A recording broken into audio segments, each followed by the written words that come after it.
Hello everyone. तो आप सभी कैसे हैं? सभी को हरे कृष्ण राधे राधे।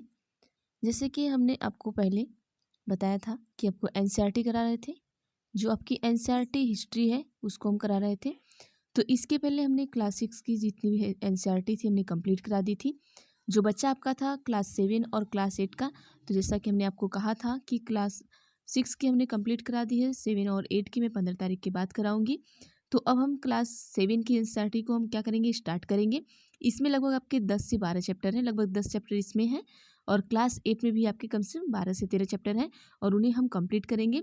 और इस एनसीईआरटी को कंप्लीट करते हुए हम क्या करेंगे कि जो हमारा सी-टेट का सेकेंड पेपर है, सेकेंड पेपर मतलब जो आपका सब्जेक्ट है, जैसे आपकी एसएसटी है, तो एसएसटी को हम कवर करते हुए चलेंगे। और देखिए, एक बार अगर ये आप एनसीईआरटी सरसरी निगाह से पढ़ लेते हैं और एसएसटी के प्रश्नों को आप क्या करते हैं, सॉल्व करते हैं, तो आपको आसानी होगी।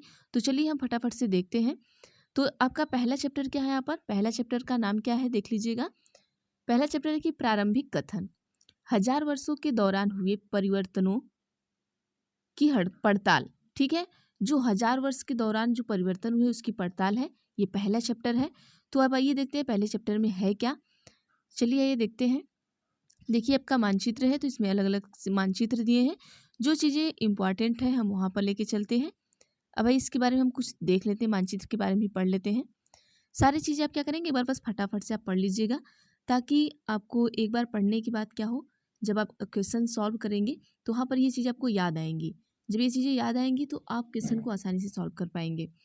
देखिए, मानचित्र 1 और 2 पर नज़र डालिए। मानचित्र 1, अरब भूगोलवेत्ता अल इद्रिसी ने 1154 में बनाया था। यहाँ जो नक्शा दिया गया है वह उसके द्वारा बनाए गए दुनिया के बड़े मानचित्र का एक हिस्सा है और भारतीय उपमहाद्वीप को दर्शाता है। अब देखिए, ये मानचित्र का एक है। अब मानचित्र 2 में क्या दर्शाया गया है। मानचित्र 2 एक फ्रांसीसी मानचित्रकार ने 1720 में बनाया था। कब बनाया था, 1720 में बनाया था। दोनों नक्शे एक ही इलाके में, मगर उसमें काफ़ी अंतर है। देखिए, ये दोनों नक्शे जो है एक ही इलाके के हैं, मगर इसमें क्या है, काफ़ी अंतर है। अल इद्रिसी के नक्शे में दक्षिण भारत उस जगह है जहां हम आज उत्तर भारत ढूंढेंगे। ठीक है, देखिए जो ये अल इद्रिसी का नक्शा है, इनके नक्शे में हमारा जो दक्षिण भारत है वो उस जगह है जहां आज हम क्या करेंगे, उत्तर भारत ढूंढेंगे। और श्रीलंका का द्वीप उस तरफ है। जगहों के नाम अरबी में दिए गए हैं और उनमें कुछ जाने पहचाने नाम भी हैं, जैसे कि उत्तर प्रदेश, ये क्या है, अपना प्रदेश। अब आइए देखते हैं चित्र संख्या 2, ये आपका है। देखिए, अब देखिए उत्तर प्रदेश का कन्नौज। ठीक है, यहाँ पे आप देख लेते हैं। देखिए, कुछ जाने पहचाने भी नाम है, जैसे उत्तर प्रदेश का क्या आपका कन्नौज है। अब यहाँ पर क्या होता है, मानचित्र 2 पहले मानचित्र के बनने के लगभग 600, एक सेकेंड, चलिए, ये जो है पहले मानचित्र के बनने के लगभग 600 वर्ष बाद बनाया गया था। कौन सा आपका मानचित्र, ये दूसरा जो है। ठीक है, इसके पहले आपका क्या था, पहला मानचित्र था। इस कालावधि में उपमहाद्वीप के बारे में सूचनाएं काफी बदल गई थी। यह नक्शा हमें ज्यादा परिचित लगेगा। उसमें विशेषकर तटीय इलाकों के बाहरी ब्यौरे देखकर आश्चर्य होता है। यूरोप के नाविक तथा व्यापारी अपनी समुद्र यात्रा के लिए इस नक्शे का क्या करते थे, इस्तेमाल किया करते थे। कौन, यूरोप के जो नाविक होते थे और जो व्यापारी होते थे, इसी नक्शे का वो क्या करते थे, यूज करते थे। अब देखते हैं क्या होता है। लेकिन अब भारतीय इलाकों पर नजर डालें, क्या इनमें भी उतने ही ब्यौरे हैं जितने समुद्र वाले हिस्से में। गंगा के मार्ग को देखें, इसे किस तरह से दर्शाया गया है। इस मानचित्र में तटीय और भीतरी इलाकों के बीच ब्यौरे और बारीकी का जो अंतर है, आपके ख्याल में उसका कारण क्या है। तो आप एक बार इसे देखेंगे और इसका कारण ढूंढेंगे। अब देखिए, यहाँ पर क्या है कि इतनी ही महत्वपूर्ण एक और बात है। बात यह है कि दूसरे युग तक मानचित्र अंकन का विज्ञान भी बहुत बदल गया था। इतिहासकार जब बीते युग के दस्तावेज, नक्शों और लेखों का अध्ययन करते हैं तो उनके लिए उन सूचनाओं के संदर्भों का, उनकी भिन्न भिन्न ऐतिहासिक पृष्ठभूमि का ध्यान रखना जरूरी होता है। अब हम क्या पढ़ेंगे, यहाँ पर नई और पुरानी शब्दावली को पढ़ेंगे।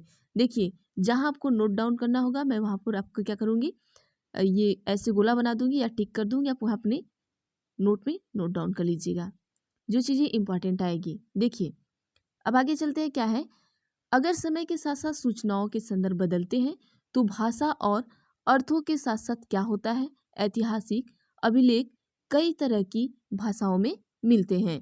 देखिए क्या कर रहा है कि जो अभिलेख है आपके और जो ऐतिहासिक अभिलेख है वो कई भाषा में मिलते हैं आपके। ठीक है, अभिलेख का मतलब जो पत्थरों और शिलाओं पे इस तरीके से लिखे जाते थे वही। और ये भाषा भी समय के साथ साथ बहुत बदली। अब भाषा भी अलग अलग बदल गई। पहले लोग कुछ और भाषा में लिखते थे, बाद में कुछ और भाषा में लिखने लगे, और अभी हम लोग क्या करते हैं, कुछ अलग भाषा में लिखते हैं। अब उदाहरण के लिए मध्ययुग की फारसी आधुनिक फारसी भाषा से भिन्न है। ठीक है, ये दोनों भाषा क्या अपने में भिन्न है।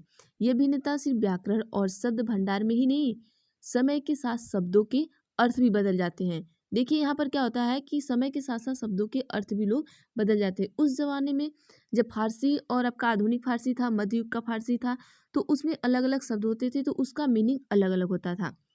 अब आइए देखते हैं क्या है। उदाहरण के लिए जैसे देखिए पहले क्या होता था कि हिंदुस्तान, जैसे उदाहरण के लिए हम हिंदुस्तान शब्द ले लीजिए। ठीक है, आज हम इस आधुनिक राष्ट्र राज्य भारत के अर्थ में लेते हैं।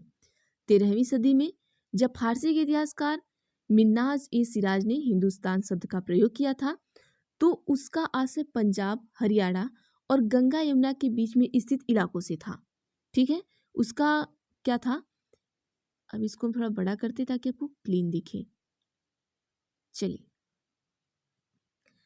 उसका क्या था कि ये जो उन्होंने शब्द लिया था उसका आशय था कि पंजाब, हरियाणा और गंगा यमुना के बीच स्थित इलाकों से था। उसने इस शब्द का राजनीतिक अर्थ में इन इलाकों के लिए इस्तेमाल किया जो दिल्ली के सुल्तान के अधिकार क्षेत्र में आते थे। सल्तनत के प्रसार के साथ साथ इस शब्द के अंतर्गत आने वाले क्षेत्र भी क्या हुए, बढ़ते गए। लेकिन हिंदुस्तान शब्द में दक्षिण भारत का क्या हुआ, समावेश कभी नहीं हुआ। ये आप ध्यान रखिएगा। इसके विपरीत, अब इसके विपरीत हम देख लेते हैं क्या होता है कि 16वीं सदी के आरंभ में बाबर ने क्या किया था, बाबर ने हिंदुस्तान शब्द का प्रयोग इस उपमहाद्वीप के भूगोल, पशु पक्षियों और यहाँ के निवासियों की संस्कृति का वर्णन करने के लिए किया। देखिए, लोग हिंदुस्तान शब्द का ही प्रयोग अलग अलग तरीके से किए, यह आप ध्यान रखिएगा। अब अगला क्या है कि यह प्रयोग 14वीं सदी के कवि अमीर खुसरो द्वारा प्रयुक्त शब्द हिंद के ही कुछ समान था। देखिए, अमीर खुसरो क्या थे आपके, ये खड़ी बोली के बहुत अच्छे क्या थे, कवि थे। तो इनका क्या था, प्रयुक्त शब्द क्या था, हिंद के ही क्या था, कुछ समान था।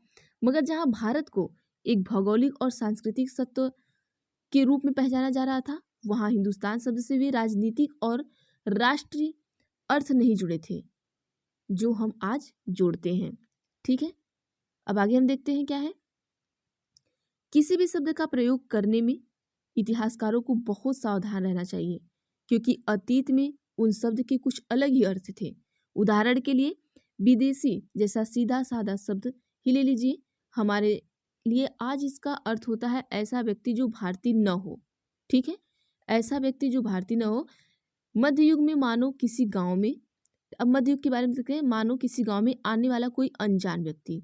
अब मध्य युग में इसका क्या अर्थ था, किसी गांव में आने वाला अनजान व्यक्ति मतलब सीधा साधा व्यक्ति जो उस समाज या संस्कृति का अंग न हो, विदेशी कहलाता था। देखिए, अब यहाँ पर यही देख लीजिए क्या कह रहा है कि ऐसा व्यक्ति जो भारतीय न हो। ठीक है, उदाहरण के लिए विदेशी। ठीक है, जो विदेशी वर्ड यूज किया जाता था, तो वो विदेशी वर्ड देखिए कितने तरीके से यूज किया जा रहा है यहाँ पर। विदेशी का मतलब क्या होगा हमारे लिए, आज इसका अर्थ क्या होता है, जो भारतीय ना हो, हम उसे क्या कहते हैं, विदेशी कहते हैं। लेकिन मध्य युग में क्या माना जाता था कि मानो किसी गांव में क्या है, आने वाला अनजान कोई व्यक्ति है, उसे मानते थे, जैसे कि विदेशी उसे मानते थे जैसे गांव में कोई आने वाला अनजान व्यक्ति है, वो उसकी संस्कृति समाज के बारे में न जानता हो। ठीक, ऐसे व्यक्ति को हिंदी में परदेसी और फारसी में अजनबी कहा जा सकता है। ठीक है, इसलिए किसी नगरवासी के लिए वनवासी विदेशी होता था, किंतु एक ही गांव में रहने वाले दो किसान अलग अलग धार्मिक या जाति परंपराओं से जुड़े होने पर भी एक दूसरे के लिए विदेशी नहीं होते थे। अगला हम क्या देखते हैं कि इतिहासकार और उनके स्रोत। देखिए यहाँ से इंपॉर्टेंट पॉइंट है, यहाँ से क्वेश्चन आपको पूछे जाएंगे, तो चलिए हम देखते हैं। अब देखिए इतिहास और उनके स्रोत क्या है। इतिहासकार किस युग का अध्ययन करते हैं और उनकी खोज की प्रकृति क्या है, इसे देखते हुए वे अलग अलग तरह के स्रोतों का सहारा लेते हैं। उदाहरण के लिए हम देख लेते हैं। उदाहरण के लिए पिछले साल अपने गुप्त वंश के शासकों और हर्ष वर्धन के बारे में पढ़ा। ठीक है। इस पुस्तक में हम मोटे तौर पे 700 से 1750 ईस्वी तक लगभग 1000 वर्षों के बारे में पढ़ेंगे। अब देखिए अब क्या है, अब यहाँ से क्वेश्चन कहाँ से पूछेगा हम आपको बताएंगे, पढ़ते चलिए आप बस चीजों को सरसरी निगाह से। इस काल के अध्ययन के लिए इतिहासकार जिन स्रोतों का प्रयोग करते हैं उनमें आपको बहुत सी बातें ऐसी लगेंगी जो पिछले युग से वैसी चली आ रही है। इतिहासकार इस काल के बारे में सूचना इकट्ठी करने के लिए अभी भी सिक्कों, देखिए यह यहाँ से क्वेश्चन पूछता आपको, इतिहासकार इस काल के बारे में सूचना इकट्ठी करने के लिए अभी सिक्कों, शिलालेखों, स्थापत्य, भवन निर्माण करा तथा लिखित सामग्री पर निर्भर करते थे। क्वेश्चन पूछ सकता है कि इतिहासकार पहले के युग का पता लगाने के लिए किस पर निर्भर होते थे। तो ये पॉइंट आपका यहाँ पर हो गया। ठीक है। पर कुछ बातें पहले से काफी भिन्न भी है। इस युग में प्रामाणिक लिखित सामग्री की संख्या और विविधता आश्चर्यजनक रूप से बढ़ गई। इसके आगे इतिहासकार सूचनाओं के दूसरे प्रकार के स्रोत का इस्तेमाल, आगे देखते हैं,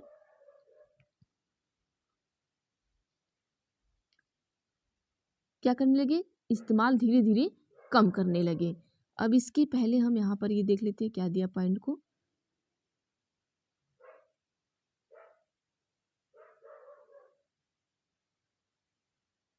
देखिए अब कागज का मूल्य यहाँ पर हम थोड़ा सा देख लेते हैं, हो सकता है यहाँ से भी क्वेश्चन पूछा जाए।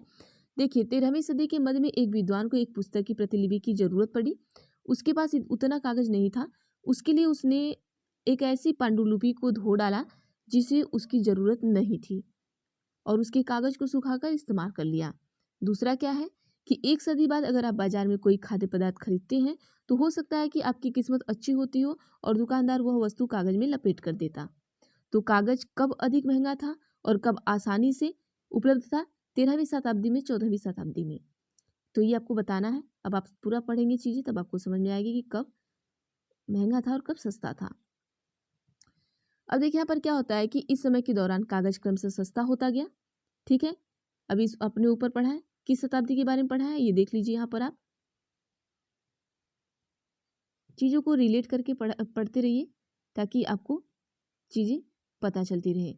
ये देखिए जब लेख चल रहा था यहाँ पर, ये हमने पढ़ा था ऊपर, आप वीडियो को ऊपर करके कर सकते हैं, पढ़ सकते हैं। मैं बार बार दोहरा के पढ़ाऊंगी तो ज़्यादा टाइम लगेगा और वीडियो लंबी हो जाएगी। चलिए अब क्या है यहाँ पर कि और बड़े पैमाने पर उपलब्ध भी होने लगा। लोग धर्म ग्रंथ, शासकों के वृत्तांत, संतों के लेखन और उपदेश, अर्जियां, अदालतों के दस्तावेज, हिसाब तथा कारों के खाते और आदि लिखने में इसका उपयोग करने लगे। धनी व्यक्ति, शासक, जनमत तथा मंदिर पांडुलिपियां एकत्रित किया करते थे। इन पांडुलिपियों को पुस्तकालय और अभिलेखागारों में रखा जाता था। पूछ सकता है यहाँ पर कि पांडुलिपि को कहाँ रखा जाता था, तो पांडुलिपि को आपको पुस्तकालय और अभिलेखागार में रखा जाता था। इन पांडुलिपियों तथा दस्तावेजों से इतिहासकारों को बहुत सारी विस्तृत जानकारियां मिलती है, मगर साथ ही इनका उपयोग कठिन है। देखिए इनका जो उपयोग है वो कठिन है। इसे जानकारियां तो बहुत मिलती हैं लेकिन इनका उपयोग क्या है, बहुत कठिन है। अब देखिए उन दिनों क्या था कि उन दिनों छापे खाने तो थे नहीं, इसलिए लिपिक या नकल नवीस हाथ से ही पांडुलिपियों की प्रतिकृति बनाते थे। उस समय क्या था, छापने का कोई सुविधा नहीं था तो ये लोग अपने हाथ से ही लिखते थे। अगर आपने कभी किसी मित्र के गृह कार्य की नकल उतारी है तो आप जानते होंगे कि यह काम आसान नहीं है। अगर आप देखिए किसी का देखकर नकल उतारे हैं, जैसे किसी को होमवर्क मिला है, आप उस दिन स्कूल नहीं गए हैं, तो आप अगर उतारे हैं उसके देख देख के एक एक लाइन, तो ये कितना मुश्किल होता है ये आपको पता होगा। कभी कभी आपको अपने मित्र की लिखावट समझ में नहीं आती होगी और उसके आपको मजबूर होकर अंदाज ही लगाना पड़ता होगा कि क्या लिखा गया है। फलस्वरूप आपके लिखे में मित्र के लिखे से कुछ छोटे मोटे क्या होता है, यहाँ त्रुटि तो हो ही जाती है। अब देखिए कोई चीज़ आप देख कर लिख रहे हैं तो वो अलग तरीके से त्रुटि हो ही जाती है, लेकिन महत्वपूर्ण अंतर आ जाते होंगे। देखिए महत्वपूर्ण अंतर कभी हो सकता है ना, उसने क्या लिखा हो, कलम लिखा हो तो हम यहाँ कलम न समझ के कमल लिख दे, तो ये थोड़ा बहुत त्रुटियां आ जाती थी। तो इसलिए जो पांडुलिपियां लिखी जाती थी उसमें भी इस तरीके से त्रुटियां आती थी। पांडुलिपि की प्रतिलिपि बनाने में कुछ कुछ यही होता है, प्रतिलिपियां बनाते हुए लिपिक छोटे मोटे फेरबदल करते चलते थे। कहीं कोई शब्द, कहीं कोई वाक्य, क्या होता था, सदी प्रतिलिपि लिपियों, और यहाँ पर क्या है कि प्रतिलिपियां भी बनती रही। अंतः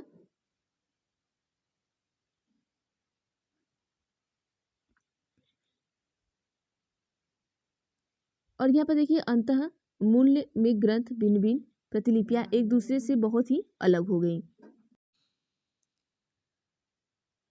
इससे बड़ी गंभीर समस्या उत्पन्न हो गई, क्योंकि आज हमें लेखक की मूल पांडुलिपि शायद कहीं मिलती है, हमें बाद में लिपिकों द्वारा बनाई गई प्रतिलिपियों पर पूरी तरह निर्भर रहना पड़ता है। इसलिए इस बात का अंदाजा लगाने के लिए कि मूलतः लेखक ने क्या लिखा था, इतिहासकारों को एक ही ग्रंथ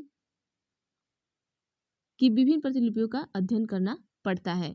देखिए, एक ही ग्रंथ की अलग अलग प्रतिलिपि का उन्हें क्या करना पड़ता है, अध्ययन, क्योंकि हो सकता है उन्होंने जो उतारा है वहाँ पे कुछ अलग उतार दिया हो या इस तरीके से, तो यहाँ पे ये समस्याएं उत्पन्न होती थी। कई बार लेखक स्वयं भी समय समय पर अपने मूल वृत्तांत में संशोधन करते रहते थे। 14वीं शताब्दी के इतिहासकार जियाउद्दीन, अब पूछ सकता है कि 14वीं शताब्दी के इतिहासकार कौन थे, तो कौन थे, जियाउद्दीन बर्नी ने अपना वृत्तांत पहली बार 1356 में और दूसरी बार इसके 2 वर्ष बाद लिखा था। ठीक है, ये याद रखिएगा।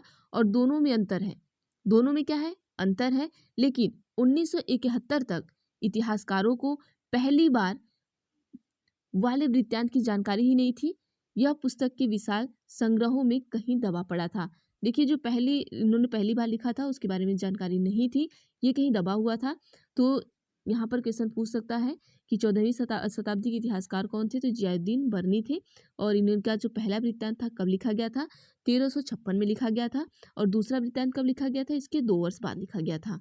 ठीक है, अब अगला हम देखते हैं क्या है, नए सामाजिक और राजनीतिक समूह। देखिए, मैं चीज़ों को इसलिए जल्दी जल्दी पढ़ा रही हूँ ताकि आपका टाइम बहुत ज़्यादा ना जाए और फटाफट से चीज़ों को आप दोहरा भी लें। देखिए, सन 700 से 1750 के बीच हजारों वर्षों का अध्ययन इतिहासकारों के आगे भारी चुनौती रखता है। मुख्य रूप से इसलिए कि इस पूरे काल में बड़े पैमाने पर और अनेक तरह के परिवर्तन हुए।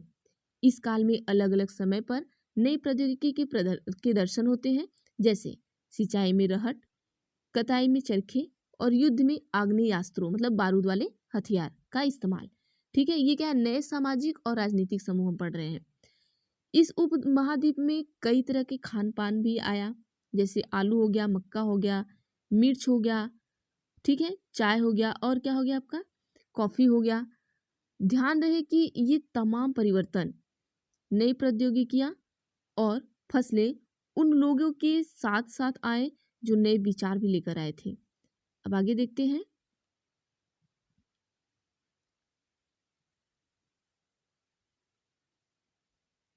देखिए, क्या होता है कि परिणाम स्वरूप यह काल उन आर्थिक, राजनीतिक, सामाजिक और सांस्कृतिक परिवर्तनों का भी काल रहा है। ठीक, इस युग में लोग गतिशीलता, एक स्थान से दूसरे स्थान पर आना जाना भी बहुत बढ़ गया था। अवसर की तलाश में लोग झुंड दूर की यात्रा करने लगे थे। इस उपमहाद्वीप में अपार संपदा और अपना भाग्य बढ़ाने के लिए अपार संभावनाएं मौजूद थी। इस काल में जिन, आगे देखते हैं, देखिए इस तरीके से ये उस काल के बनाए हुए फिगर हैं। देखिए, इस काल में जिन समुदायों का महत्व बढ़ा,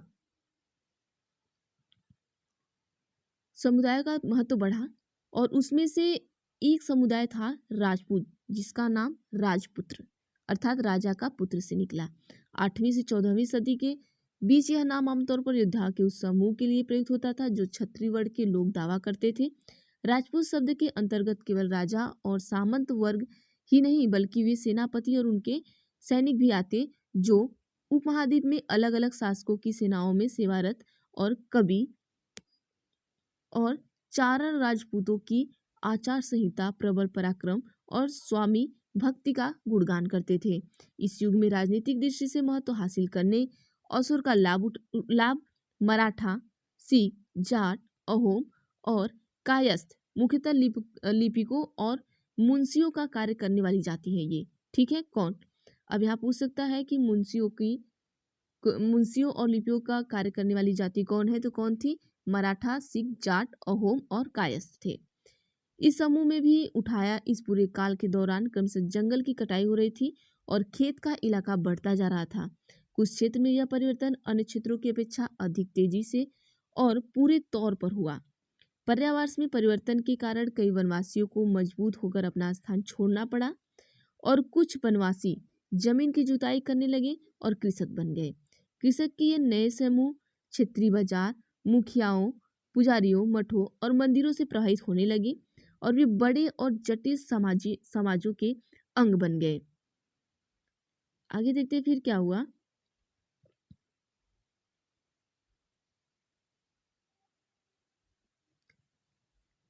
अब देखिए यहाँ पर क्या होता है कि उनके जब अंग बन गए तो क्या होता है कि उन्हें कर चुकाने पड़ते थे और स्थानीय मालिक वर्ग को की बेगारी करनी पड़ती थी।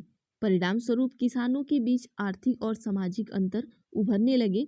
कुछ के पास ज्यादा उपजाऊ जमीन होती थी और कुछ मवेशी भी पालते थे और कुछ लोग खेती से खाली समय में दस्तकारी आदि का कुछ काम कर लेते थे। जैसे जैसे समाज में अंतर बढ़ने लगे, लोग जातियों और उपजातियों में बांटे जाने लगे और उनकी पृष्ठभूमि और व्यवसाय के आधार पर उन्हें समाज में ऊंचा या नीचा दर्ज किया जाने लगा।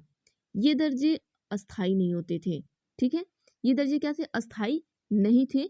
किसी जाति विशेष के सदस्य के हाथों में कितनी बार सत्ता, प्रभाव और संसाधनों का नियंत्रण है, उसके आधार पर उसके दर्जे बदलते रहते थे। एक ही जाति का किसी क्षेत्र में कोई दर्जा हो सकता था और किसी अन्य क्षेत्र में कोई और। ठीक है, अन्य सदस्यों के व्यवहार का नियंत्रण करने के लिए जातियां स्वयं अपने अपने नियम बनाती थी। ये याद रखिएगा। इन नियमों का पालन जाति के बड़े बुजुर्ग की एक सभा करवाती थी, जिसे कुछ इलाकों में जाति पंचायत कहा जाता था। किसी यहाँ से पूछ सकता है तो आप इन्हें याद करिएगा कि जाति पंचायत किसे कहा जा सकता था। अब आगे क्या है कि एक सभा करवाती थी और इस इलाकों में क्या होता था? जाति पंचायत कहा जाता था। लेकिन जातियों को अपने निवास के गांव में रिवाजों का पालन भी करना पड़ता था। इसके अलावा कई गांवों पर मुखियाओं का क्या होता था? शासन होता था। मिल मिलाकर वे किसी राज्य की एक छोटी इकाई भर होती थी। अब आगे देखते हैं। अब अगला क्या है? क्षेत्र और साम्राज्य पढ़ना है। क्षेत्र और साम्राज्य के बारे में पढ़ते हैं। तो यहाँ से भी देखिए आपको क्वेश्चन पूछा जाता है क्षेत्र और साम्राज्य से। देखिए अब क्या है? चोल।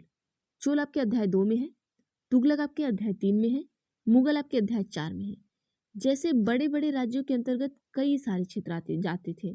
ठीक है, अब दिल्ली के सुल्तान गयासुद्दीन बलबन, पूछ सकता है दिल्ली का सुल्तान कौन था? तो कौन था? गयासुद्दीन बलबन। 1266 से 1287 की प्रशंसा में एक संस्कृत प्रशस्ति के उदाहरण के लिए अध्याय 2 देखिए। ये आपको अध्याय 2 में जब हम पढ़ाएंगे तो वहां पर दिखाएंगे।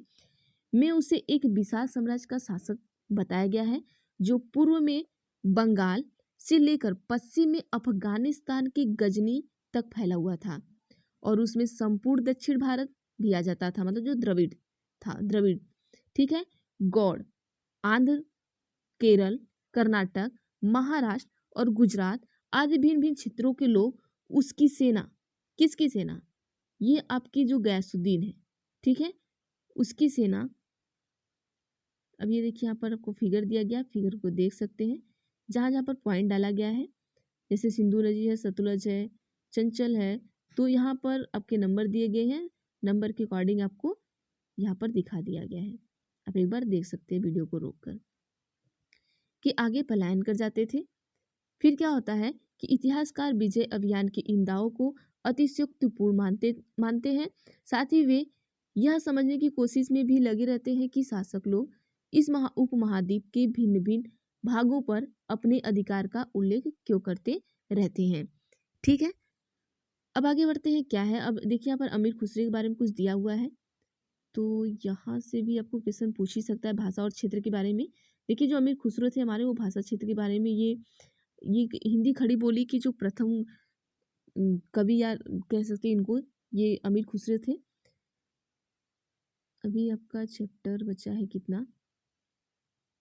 चलिए, तो ये हम कल देखेंगे। आपका अभी 4 पॉइंट बचा हुआ है, तो आज हम इतना ही करते हैं, कल से हम भाषा तथा क्षेत्र के बारे में पढ़ लेंगे, क्योंकि वीडियो थोड़ी लंबी हो जाएगी आप लोगों के लिए, तो हम इसे कल देख लेंगे। और आगे हम कोशिश करेंगे कि जो भी वीडियो हम बनाएं उसको एक ही वीडियो में हम ख़त्म कर दें। तो वीडियो आपको अच्छी लगेगी तो प्लीज़ लाइक ज़रूर करिएगा आप सभी, शेयर भी करिएगा, और अगर चैनल पर नए हैं तो सब्सक्राइब भी कर लीजिएगा आप सभी। और देखिए, अगर आपको वीडियो चाहिए तो प्लीज़ कमेंट करिएगा, तो मैं 7-8 का कंप्लीट कर दूँगी, और इसके बाद मैं आपको सीटेट का जो आपका जितना भी एसएसटी से रिलेटेड जितने भी इतिहास से क्वेश्चन आते हैं, जितने भी प्रीवियस ईयर के पेपर हैं, मैं उसको सॉल्व करा दूँगी। तो थैंक यू एवरीवन।